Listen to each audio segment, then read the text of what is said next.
KBS group of কোচিংয়ের পক্ষ থেকে তোমাদের সকলকে জানাই স্বাগত।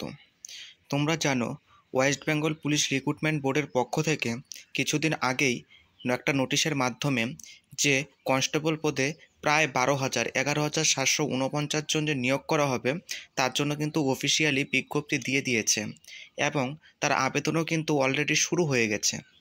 কিন্তু তোমরা যদি লক্ষ্য করো যে 11,749 জন ভ্যাকেন্সি আছে টোটাল, তার মধ্যে সাধারণ ক্যান্ডিডেটদের জন্য কত পার্সেন্ট সিট সংরক্ষণ করা আছে, তবে কিন্তু তোমরা হতাশ হবে। আমরা অনেকগুলি ডাব্লিউপি কনস্টেবল নিয়ে ভিডিও বানিয়েছি এর আগেও, এরকমভাবে প্রতিটি চ্যানেলেই তোমাদের ভিডিও বানিয়ে দিয়েছে, কিন্তু আজকের এই ভিডিওর মাধ্যমে আমরা কোনো রকম কবে পরীক্ষা হতে পারে, কি হতে পারে, এই বিষয়গুলি আমরা আলোচনা করব না।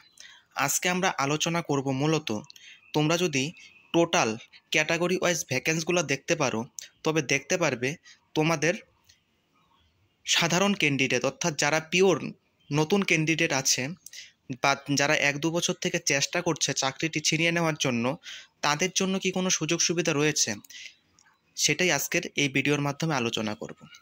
তোমরা দেখতেই পাচ্ছ ডাব্লিউপি বোর্ডের পক্ষ থেকে কিন্তু প্রথমে 10,000 সামথিং কিছু শূন্য পদে নিয়োগের জন্য প্রথমে একটি নোটিশ দেওয়া হয়েছিল, তারপর সেটাকে বাড়িয়ে 11,749 জন করা হয়েছে।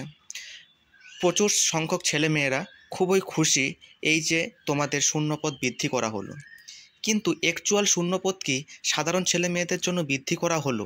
যদি আমরা নোটিশটি পুরোটা লক্ষ্য করি, তবেই আমরা বুঝতে পারবো যে কিভাবে ডাব্লিউপি পুলিশ পরীক্ষায় মাধ্যমে নিয়োগের মাধ্যমে যে আমাদের সাধারণ ছেলে মেয়েদের হতাশা করছে, সেটা আমরা নোটিশটির মধ্যেই দেখতে পারবো।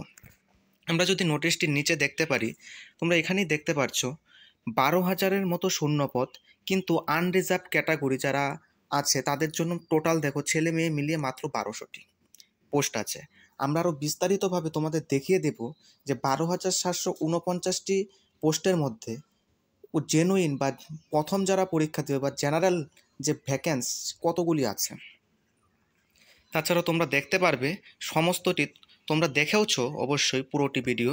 তোমরা এখানে দেখতে পাচ্ছ যে ছেলেদের হচ্ছে 8,212টি, মেয়েদের 3,537টি এবং টোটাল হচ্ছে 11,749টি।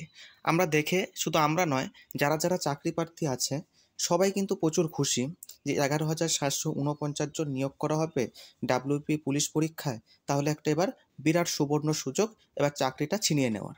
কিন্তু আমরা তোমাদের এখন অ্যাকচুয়াল যে কতগুলি পোস্টে তুমি পরীক্ষা দিতে চলেছো সেটা আমরা এখন দেখিয়ে দেব, তোমরা দেখে নাও। তোমরা এখানে দেখতে পাচ্ছ ডাব্লিউপির মোট শূন্যপদ 11,000, যেটা আগেও নোটিশের মধ্যে আমরা দেখে নিলাম।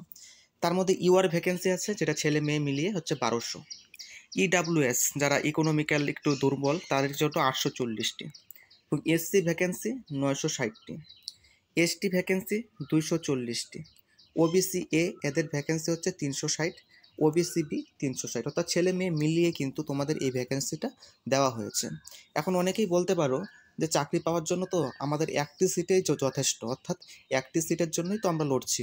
হ্যাঁ, এটা অবশ্যই তোমরা একটি সিটের জন্যই লড়ছো, কিন্তু ওভারঅল দেখতে গেলে আমার মনে হয় আমাদের সাধারণ চাকরি প্রার্থীদের সাথে কিছুটা ধোঁকা হয়ে যাচ্ছে। তোমরা এখন দেখতে পাচ্ছ টোটাল অরিজিনাল ভ্যাকেন্সি, অর্থাৎ এসসি এসটি ওবিসি সবাইকে মিলিয়ে, জেনারেল সবাইকে মিলিয়ে কিন্তু ভ্যাকেন্সিগুলো দেখতে পাচ্ছ 1200, 840, 960, 240, 360, 360। এই সমস্ত ভ্যাকেন্সিগুলো যদি আমরা যোগ করি, অর্থাৎ টোটাল অরিজিনাল ভ্যাকেন্সিগুলো যদি আমি যোগ করি, তাহলে হবে 3,960টি। কোথায় আমাদের মোট শূন্যপদ 11,749, আর যদি আমরা এখানে অরিজিনাল ভ্যাকেন্সি দেখতে চাই তবে সেটা দেখতে পাচ্ছি 3,960টি। তাহলে তোমরাই বলতেই পারবে এখানে যে প্রায় 30% সিট কিন্তু আমাদের অরিজিনাল ভ্যাকেন্সি আছে, আর বাকি যে 70% তা কিন্তু বিভিন্ন যারা যুক্ত আছে বিভিন্ন ভলেন্টিয়ার পদে তাদের জন্য কিন্তু সংরক্ষণ করে দেওয়া হয়েছে, তোমরা দেখতেই পারবে। এখানে তোমরা দেখতে পাচ্ছ বাকি, তাহলে 11,749 থেকে যদি আমরা 3,960 মাইনাস করে দিই, তাহলে দেখতে পাচ্ছ 7,789টি কিন্তু শূন্যপদ পড়ে আছে। সেটা কিসের জন্য? ইসি, সিভিক, এইচজি, এনভিএফ এদের জন্য কিন্তু সুরক্ষিত করা আছে বা সংরক্ষিত করা আছে। তাহলে দেখতেই পাচ্ছ এটা কিভাবে মানা যায় যে সাধারণ চাকরি প্রার্থীদের জন্য যেখানে 12,000 শূন্য পদের মধ্যে প্রায় 11,749টি শূন্য পদের মধ্যে মাত্র 3,960টি শূন্য পদ তাদের জন্য, এবং যারা অলরেডি কোনো ভলেন্টিয়ার পদে বা গ্রামীণ পুলিশ পদে যে কোনো বা এক্স সার্ভিসম্যান পদে যারা যে কোনো কাজে আগে যুক্ত ছিল বা যুক্ত আছে তাদের জন্যই 7,789টি শূন্যপদ কিন্তু সংরক্ষণ করে দেওয়া হয়েছে। তাহলে সাধারণ চাকরি প্রার্থীরা কী উদ্দেশ্য করে বা কী পাওয়ার জন্য তাদের লেখাপড়াটা চালিয়ে যাবে? আমার মনে হয় সবাই এটা হতাশা হওয়ার দরকার আছে। তোমাদের কার কী মতামত তা অবশ্যই ভিডিওর কমেন্ট বক্সে জানাবে। ধন্যবাদ এই ভিডিওটি শেষ পর্যন্ত দেখার জন্য।